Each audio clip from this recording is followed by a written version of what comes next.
Hi everyone and welcome back to another video. So if your iPhone won't let you change the region, the option is grayed out, keeps reverting back or shows an error. Don't worry, this is a common iOS limitation tied to Apple ID, subscriptions, screen time or system restrictions. In iPhone settings 2026, region changes are allowed but only when certain conditions are met.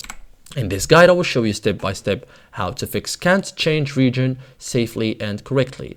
So why you can't change region? Okay, so active Apple subscriptions, remaining Apple ID balance, screen time restrictions, family sharing role limitations, App Store account lock, or system glitches or iOS bugs. So make sure you are changing the correct region. So there are two different regions in iOS. So we have device region and we have Apple ID or App Store region. Okay, so if you want to change the device region, go to settings, go to general, okay, language and region,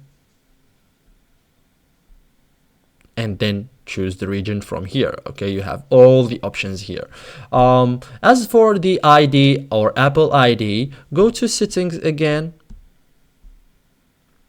tap your name, go to media and purchases.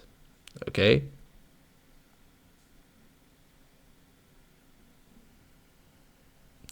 view account, okay, and country region. From here you can change it. Okay, so if one won't change, the other may still work. Okay, so this is it guys for today's video. Thank you for watching and see you in the next tutorial.